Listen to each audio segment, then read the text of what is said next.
ಅನುದಿನ ಅನುಕ್ಷಣ ಮನೆಯಲ್ಲೂ ಕಲಿಯೋಣ ಕಲಿಕೆಯ ಹೊಸ ಹಾದಿಯಲಿ ಜೊತೆಗೂಡಿ ಹೆಜ್ಜೆಯ ಹಾಕೋಣ ಸಂತಸದಿ ಕಲಿಯೋಣ ನಮ್ಮ ಹೆಮ್ಮೆಯ ಈ ಕ್ಲಾಸಿನಲ್ಲಿ.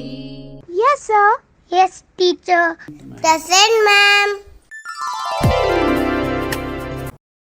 मित्र हो, आज आपण इयत्ता 8वीच्या माय मराठी या पाठ्यपुस्तकामध्ये तिसरा जो घटक आहे तो म्हणजे चल उठ रे मुकुंदा या घटकाबद्दल आपण आज या ठिकाणी अधिक माहिती घेऊया. पूर्वी देवदेवतांना जागे करण्यासाठी भोपाळी म्हटली जायची. जशी लहान मुलांना संध्याकाळी झोपी जाण्यासाठी अंगाई गायली जाते. आता भोपाळी म्हणजे काय तर देवांची स्तुती करण्यासाठी म्हटली जाणारी पहाटेच्या वेळची गाणी यालाच आपण भोपाळी म्हणतो. आणि ही गाणी देवांना झोपेतून जागे करण्यासाठी प्रातःकाळी म्हणजे सकाळच्या वेळी गायली जातात. तुम्ही याला ईशस्तवन असंही म्हणू शकता. तुम्हाला माहीत आहेत का भोपाळ्या की त्या भोपाळ्याच्या माध्यमातून देवदेवतांना जागे केलं जातं? कोण सांगू शकतं का? सांग बा. छान. उठा उठा सखळीक. आणि कोण सांगू शकतंय? तू सांग बघूया. घनश्याम सुंदरा श्रीधरा. छान. आणि कोण सांगू शकतंय? सांग. छान. उठी श्रीरामा पहाट झाली. आणखी कोण सांगू शकतंय? तू सांग बाळ. उठ मुकुंदा उठ श्रीधरा. छान. आणखी कोण सांगू शकतंय? उठी उठी गोपाळा. छान. तर आज आपण प्रस्तुत कवितेत श्रीकृष्णाला जागवत असल्याचे वर्णन व पहाटेच्या वेळचे निसर्ग सौंदर्य या कवितेत पाहणार आहोत. आणि या कवितेचे कवी आहेत सुरेश भट. तर तुम्हाला माहीत आहेत का की निसर्गावर आधारित असे अनेक कविता मराठीमध्ये आहेत की त्या कविता कुणी लिहिल्या आहेत? कुणाला माहीत आहे का? कोण सांगू शकतं का? सांग बाळ. छान. बरोबर. गणेश हरे पाटील. आणि कोण सांगू शकतंय? तू सांग बघूया. छान. मंगेश पाडगावकर. छान. आणि कोण सांगू शकतंय? सांग बाळ. छान. बाभ बोरकर. तर आता आपण कवी परिचय पाहूया. सुरेश भट यांचं पूर्ण नाव सुरेश श्रीधर भट. यांचा कालखंड आहे 1932 ते 2003. म्हणजे त्यांचा जन्म 1932 मध्ये झालेला आहे आणि 2003 मध्ये त्यांचा मृत्यू झाला. मराठीतील एक प्रसिद्ध कवी, उत्तम गायक, लहान वयापासून संगीताची आवड, गझल या काव्यप्रकाराला बहुमान्यता मिळवून दिली. म्हणून सुरेश भट यांना गझल सम्राट असेही म्हणतात. तर गझल म्हणजे काय? तर गझल म्हणजे एका प्रेयसीशी केलेले हितगुज. एका प्रेयसीशी केलेले हितगुज. आणखी गझल या शब्दाचा मुख्य अर्थ आहे हरिण. कोणता? हरिण. गझलला हरिण असंही म्हटलं जातं. सुरेश भट यांचे वडील व्यवसायाने डॉक्टर होते. आईला कवितांची आवड होती. त्यामुळे सुरेश भटांना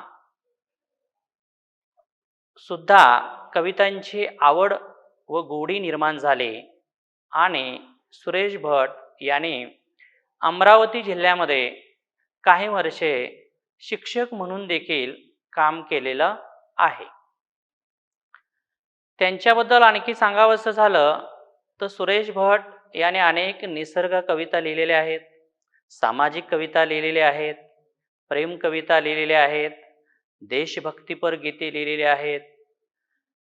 त्यांचे एल्गार, काफला, झंझावत, रंग माझा वेगळा, रूपगंधा, सप्तरंग, रसवंतीचा मुजरा इत्यादी काव्यसंग्रह आहेत. म्हणून ही कविता चल उठ रे मुकुंदा ही जी कविता आहे, ही कविता रंग माझा वेगळा या काव्यसंग्रहातून घेतली आहे. त्यांना त्यांच्या कार्याबद्दल दमानी केशवसूत पुरस्कार सुद्धा मिळालेला आहे. तर या ठिकाणी तुम्हाला एक चित्र दिसत आहे आणि त्या चित्रामध्ये कृष्ण झोपी गेलेला आहे आणि झोपी गेलेल्या मुकुंदाला, कृष्णाला यशोदा उठवण्याचं काम करत आहे. त्याला तोंड धुण्यासाठी आग्रह करत आहे आणि पहाट झालेली आहे, सकाळ झालेली आहे, तू लवकरात लवकर आता उठ असं यशोदा श्रीकृष्णाला जागवत असल्याचं वर्णन या चित्रामध्ये केलेलं आहे. एकंदरीत यशोदा कृष्णाला उठवण्याचं वर्णन या कवितेमध्ये करत आहे. तर या कवितेमध्ये काही कठीण शब्दार्थ आहेत, ते आपण या ठिकाणी पाहूया.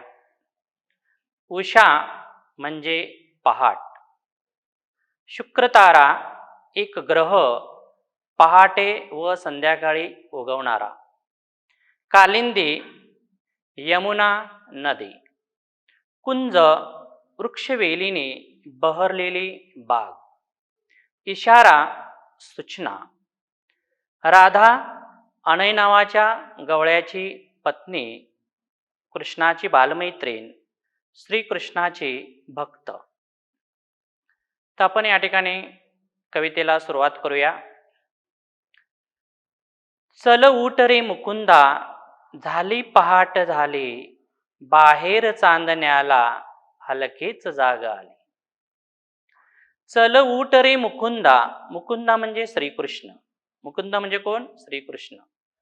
तर मुकुंदाला पहाट झालेली आहे, सकाळ झालेली आहे असं श्रीकृष्णाला सांगत आहे की रात्र संपून पहाट झाली आहे, पण तो अजून झोपलेला आहेस. हे श्रीकृष्णा आता तू उठ असे सांगत आहे. दुसऱ्या ओळीमध्ये पहा. बाहेर चांदण्याला हलकेच जाग आली. बाहेर चंद्राचे चांदणे सुद्धा निघून गेले आहे, चांदण्याला सुद्धा जाग आलेली आहे. या ओळीमध्ये चेतन गुणोक्ती अलंकार दिसून येतो, कारण येथे निर्जीव वस्तू सजीव आहे असे सांगितले आहे. म्हणून या ओळीमध्ये चेतन गुणोक्ती अलंकार आपल्याला पाहायला मिळतो. तर अलंकार म्हणजे काय तुम्हाला माहित आहे. तर अलंकार म्हणजे दागिने.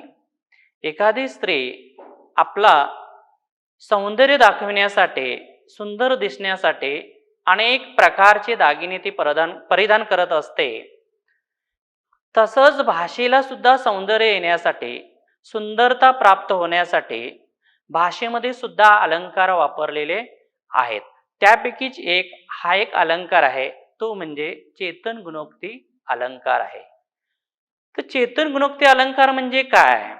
चेतन गुणोक्ती अलंकार कशाला म्हणतात ते आपण थोडक्यात पाहूया.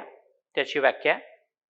निसर्गातील निर्जीव वस्तू सजीव आहेत अशी कल्पना करून ती मनुष्याप्रमाणे वागतात, तेव्हा चेतन गुणोक्ती अलंकार होतो.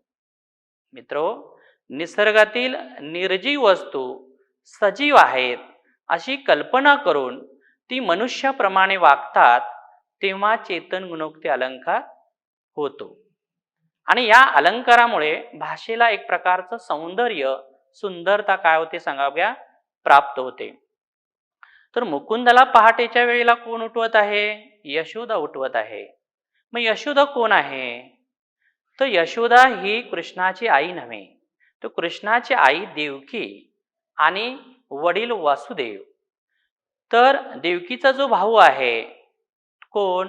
तर मथुरेचा राजा कंस. तर या कंस या दोघांनाही आपल्या कैदेत ठेवतो. आणि तेव्हा देवकीचा पुत्र तुझा वध करेल अशी आकाशवाणी होते. हे ऐकून कंस या दोघांनाही आपल्या कैदेत ठेवतो आणि त्यांच्यावरती पहारा ठेवतो. तर जवळजवळ 7 अपत्ये म्हणजे 7 मुलं कंस देवकीची काय करतो सांगा बघा, मारतो. परंतु 8वा जो पुत्र आहे, तो 8वा पुत्र अगदी सुखरूपपणे कंसाला त्याची वास न लागता, त्याची माहिती न होता, तो गोकुळात राहणाऱ्या आपल्या नंद या मित्राकडे तो नेऊन देतो. आणि नंदाची पत्नी कोण? यशोदा. आणि यशोदा ही कृष्णाचं काय करत असते? पालनपोषण करत असते. आणि म्हणून यशोदा आता सकाळच्या प्रहरी, सकाळच्या वेळेला कृष्णाला काय करत आहे सांगा बघा, उठवत आहे. ही याची प्राथमिक माहिती झाली. छान. तर आपण 1-2 प्रश्न मी या ठिकाणी विचारणार आहे. त्या प्रश्नांची तुम्ही उत्तरे द्या. प्रश्न पहा, यशोदा कोणाला उठवत आहे? कोण सांगू शकतंय? तू सांग बाळ. छान. यशोदा श्रीकृष्णाला उठवत आहे. पुढच्या ओळींचा अर्थ आपण या ठिकाणी आता पाहूया. मंदावला कधीचा गगनात शुक्र तारा, अनचोर पावलाने आला पहाटवारा, गालावरी उशेच्या आली हळूच लाली. लक्ष द्या एकदा, पुन्हा एकदा वाचूया आपण. मंदावला कधीचा गगनात शुक्र तारा, अनचोर पावलाने आला पहाटवारा, गालावरी उशेच्या आली हळूच लाली. तर गगन म्हणजे काय? आकाश. गगन याला समानार्थी शब्द कोणता? आकाश. किंवा त्याला आपण म्हणू शकतो नभ. दुसरा शब्द अंबर, आभाळ. अशी वेगवेगळी काय सांगा बघा नावं आहेत. शुक्रतारा म्हणजे एक ग्रह, पहाटे व सायंकाळी उगवणारा. तर आकाशामध्ये असलेला शुक्रतारा सुद्धा मंदावलेला आहे. तो पहाटेला उगवतो. त्याचे तेज सुद्धा कमी होऊन तो दिसेनासा झालाय. दुसऱ्या ओळीमध्ये पहा, चोर पावलाने पहाट वारा सुद्धा आलेला आहे. तर वारा याला समानार्थी शब्द पवन, वायू असं आपण म्हणू शकतो. या ओळीमध्ये सुद्धा चेतन गुणोक्ती अलंकार आपल्याला दिसून येतो. पहा, एखादा चोर चोरी करण्यासाठी आपल्या पावलांचा आवाज न करता येतो, तसा वारा पहाटेच्या वेळी आला आहे. येथे सुद्धा वारा सजीवाप्रमाणे आहे, सजीवाप्रमाणे वागतो असं या ओळीमध्ये काय केलेलं आहे? सांगितलेलं आहे. म्हणून इथं सुद्धा चेतन गुणोक्ती अलंकार आपल्याला दिसून येतो. पहा, उषा म्हणजे पहाट किंवा सकाळ. तर पहाटे सूर्योदय होत असल्याने सगळीकडे लालसर प्रकाश पसरलेला आहे. म्हणजेच गालावर लाली आले आहे. ती लाजली तरी तू अजून झोपला आहेस. चल उठ. सर्वजण तुझी अगदी आतुरतेने काय करत आहेत? वाट पाहत आहेत. तुला पाहण्यासाठी, तुला बघण्यासाठी सर्वजण अगदी काय झालेले सांगाव्या? आतुर झालेले आहेत. असं यशोदा श्रीकृष्णाला सांगते आणि झोपेतून जाग करते. समजलं का तुम्हाला? या ओळींचा अर्थ समजला? छान. आता झालेल्या भागावरती मी 2-3 तुम्हाला प्रश्न विचारणार आहे. त्या प्रश्नांची योग्य उत्तरे तुम्ही द्या. पहिला प्रश्न पहा, गगन याला समानार्थी शब्द कोणता? कोण सांगू शकतंय? तू सांग बा. छान. गगन म्हणजे आकाश. आणि कोण सांगतंय? तू सांग. छान. नभ. आणि कोण सांगू शकतंय? तू सांग बाळा. अंबर. छान. आणखी कोण सांगू शकतं का? तू सांग बघूया. आभाळ. छान. तर गगन याला समानार्थी शब्द आकाश, नभ, अंबर आणि आभाळ. दुसरा प्रश्न पहा, पहाट वारा कसा आला? कोण सांगू शकतंय? तू सांग बाळ. छान. पहाट वारा चोर पावलाने आला. छान. बैस. तिसरा प्रश्न पहा. वारा याला समानार्थी शब्द कोणता? कोण सांगू शकतंय? तू सांग बा. छान. पवन. आणखी कोण सांगू शकतं का? सांग. छान. वायू. आणखी कोण सांगू शकतंय? तू सांग बा. अनिल. छान. समजलं का तुम्हाला सर्वांना? छान. आता आपण पाहूया पुढच्या ओळींचा अर्थ. घे आवरून आता स्वप्नातला पसारा, बेचैन गोकुळाने केला तुझा पुकारा. तव गीत गात सारे पाखरेही उडाले. पुन्हा एकदा पहा. घे आवरून आता स्वप्नातला पसारा, बेचैन गोकुळाने केला तुझा पुकारा. तव गीत गात सारे पाखरेही उडाले. तर या ओळीमध्ये काय सांगितलेलं आहे?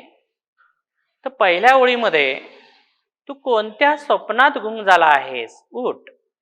स्वप्न बघायचे थांबव. स्वप्नातून बाहेर ये. तू अजून झोपलेला बघून सगळे गोकुळवासी अस्वस्थ म्हणजे बेचैन झालेले आहेत. तुला पाहण्यासाठी, तुला बघण्यासाठी अगदी काय झाले आहेत? बेचैन, अस्वस्थ झाले आहेत. तुझ्याशिवाय त्यांना करमत नाही म्हणून तुझ्या नावाने ते काय करत आहेत? मोठमोठ्यानं मारत आहेत, हाक मारत आहेत. आणि लवकरात लवकर उठ असं यशोदा कृष्णाला सांगत आहे. झाडावर आश्रयाला असणारी पाखरे पक्षी सुद्धा पहाट झाली म्हणून ती चरण्यासाठी गीत गात उडून गेली आहेत. तुम्हाला माहित आहे की पाखरं संध्याकाळच्या वेळेला रात्रभर झाडावरती काय असतात? सांगा बघा. आश्रयाला असतात. तुम्ही आम्ही कुठं असतो? घरामध्ये असतो. परंतु पक्षी आणि पाखरं ही आश्रयाला रात्रीचं कुठं असतात? सांगा बघा. झाडावरती असतात. आणि ती सुद्धा पहाट झाले, सकाळ झाले म्हणून ती गात गात चरण्यासाठी काय झाले? सांगा बघा. उडून गेली आहेत. त्याने देखील त्यांचा चिवचिवाट थांबविला आहे. आता तरी तू उठ असे यशोदा श्रीकृष्णाला विनवणी करत आहे. म्हणजे एकंदरीत पक्षी सुद्धा काय झालेले सांगा बघा? ती उडून गेलेले आहेत. त्यांना सुद्धा समजलेलं आहे की सकाळ झालेली आहे, पहाट झालेली आहे. आता इथं थांबून चालणार नाही. चरण्यासाठी, काहीतरी खाण्यासाठी आपण गेलं पाहिजेत म्हणून ती पाखरं सुद्धा गीत गात काय झालेले आहेत? गेलेले आहेत. परंतु जात असताना त्यांचा चिवचिवाट सुद्धा त्यांनी काय केलंय सांगा बघा? थांबवलेला आहे.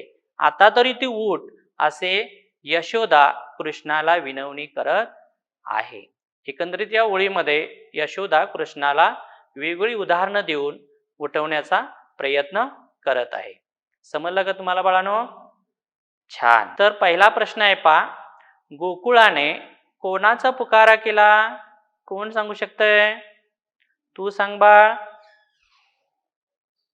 छान.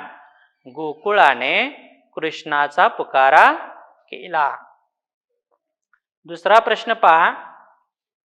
पाखरे कशी उडाली? कोण सांगू शकतंय? तू सांग बाळ. छान. पाखरे गीत गात उडाली आहेत. छान. तिसरा प्रश्न पहा. बेचैन कोण झाले आहेत? कोण सांगू शकतंय? या कवितेमध्ये बेचैन कोण झालेले आहेत? कोण सांगू शकतंय? तू सांग बाळ. छान. बेचैन गोकुळातले लोक झालेले आहेत. छान. बसा. पुढच्या ओळीमध्ये काय सांगितलेलं आहे आपण पाहूया. तुझ दूर हाक मारे कालिंदीचा किनारा, कुंजातल्या कळ्याने केला तुला इशारा. तुझ शोधण्यास वेळी राधा पुन्हा निघाली. आणखी एकदा पहा. तुझ दूर हाक मारे कालिंदीचा किनारा, कुंजातल्या कळ्याने केला तुला इशारा. तुझ शोधण्यास वेळी राधा पुन्हा निघाली. तर कालिंदी म्हणजे काय? तर कालिंदी म्हणजे यमुना नदी. तर भारतामधली एक पवित्र नदी म्हणून यमुना नदीकडे पाहिलं जातंय. तुम्हाला माहीत आहेत का भारतामध्ये अशा अनेक नद्या आहेत? कोण सांगू शकतं का? बाळ सांग तू. छान. गंगा. तू? सरस्वती. छान. तू सांग बाळ. तापी. छान. तू सांग बाळ. कावेरी. छान. तू सांग बाळ. नर्मदा. छान. तर ह्या सर्व काय सांगाव्या भारतामधल्या पवित्र नद्या आहेत. त्यांना मानानं सन्मानानं त्या नद्यांच्याकडे पाहिलं जातं. तर यमुना नदी, तर या ओळीमध्ये सुद्धा चेतन गुणोक्ती अलंकार आपल्याला पाहावयास मिळतो. कालिंदीचा किनारा, हाकमारी कालिंदीचा किनारा, मग या ओळीमध्ये सुद्धा आपल्याला चेतन गुणोक्ती अलंकार पाहायला मिळतो. किनारा हा निर्जीव आहे, हा सजीव नाही आहे, त्याला जीव नाही आहे. ज्याला जीव नाही आहे त्याला आपण निर्जीव म्हणतो आणि ज्याला जीव आहे त्याला आपण सजीव म्हणतो. तर किनारा सुद्धा निर्जीव असून तो सजीवाप्रमाणे हाक मारतो. कारण रोज सकाळी आपल्या सवंगड्या बरोबर गायी चारण्यासाठी वनात म्हणजे नदीच्या काठी जात असे. कोण? कृष्ण आपल्या सवंगड्याबरोबर सगळ्या गोपगोपींना घेऊन तो गायी चरावयास यमुना नदीच्या काठावरती रोज जातो. त्याचा रोजचा दिनक्रम असतो. पण आज दिसला नाही, आज कृष्ण आपल्या सवंगड्याबरोबर दिसला नाही, म्हणून यमुना नदीचा किनारा सुद्धा त्याला हाका मारत आहे, त्याला बोलावत आहे. तुला बोलावत आहे असं यशोदा श्रीकृष्णाला सांगते. दुसऱ्या ओळीमध्ये काय सांगितलेलं आहे पा? कुंजातल्या कळ्याने केला तुला इशारा पा. कुंज म्हणजे तुम्हाला माहित आहे, कुंज म्हणजे वृक्षवेलीनी बहरलेली बाग. कुंज म्हणजे वृक्षवेलीनी बहरलेली बाग. तर वेलीवरच्या कळ्या सुद्धा तुला सूचना करत आहेत. वेलीवरच्या कळ्या सुद्धा तुला काय करत आहेत? सूचना करत आहेत की तू लवकर जागा व्हावा. जणू त्या तुझ्या आतुरतेने वाट पाहत आहेत.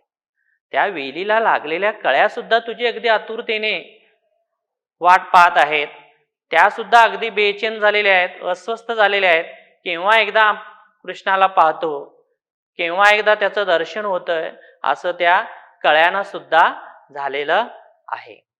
अशा या पहाटेच्या वेळी तिसऱ्या ओळीमध्ये काय सांगितलेलं आहे पा? तुझं शोधण्यास वेळी राधा पुन्हा निघाली पा.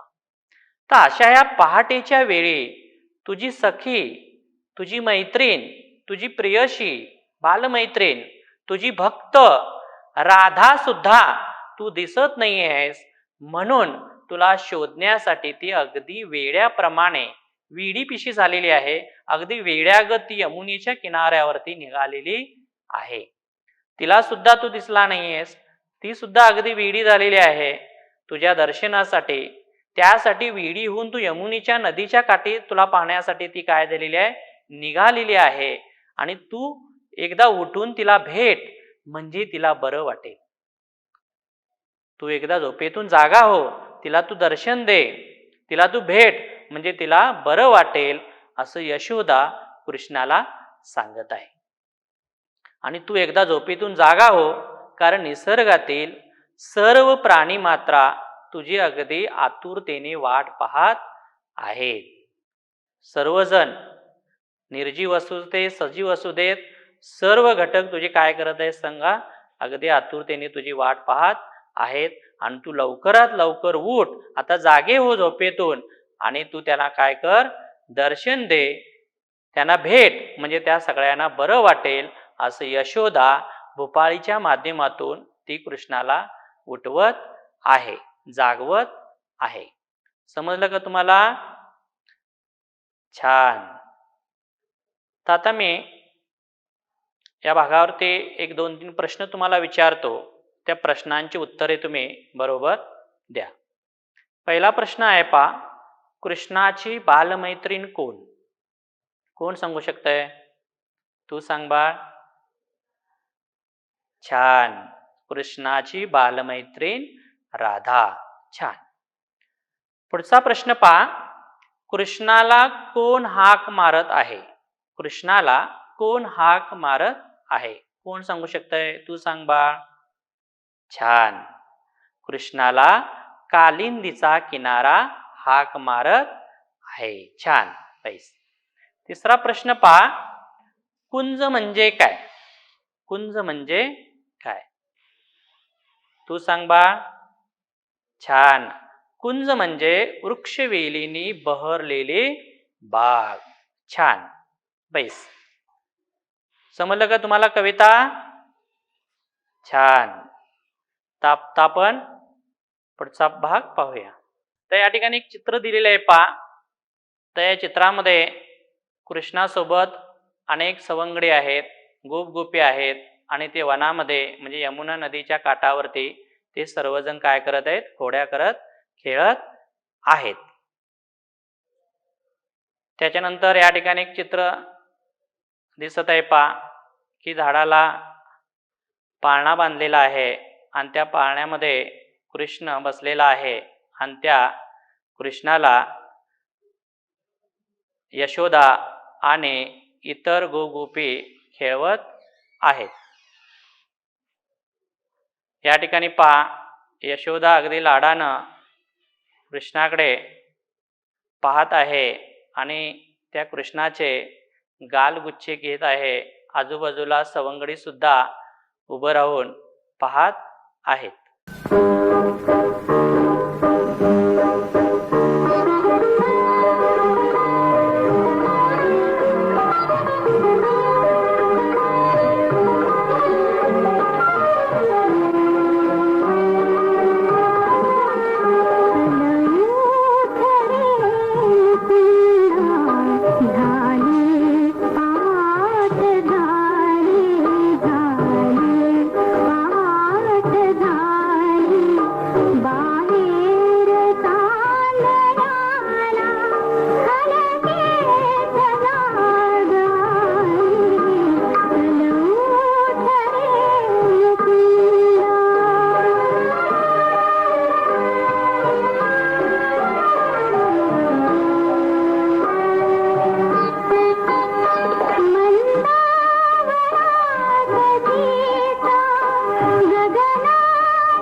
अतिशय सुंदररित्या ही भूपाळे गायली गेलेली आहे पा.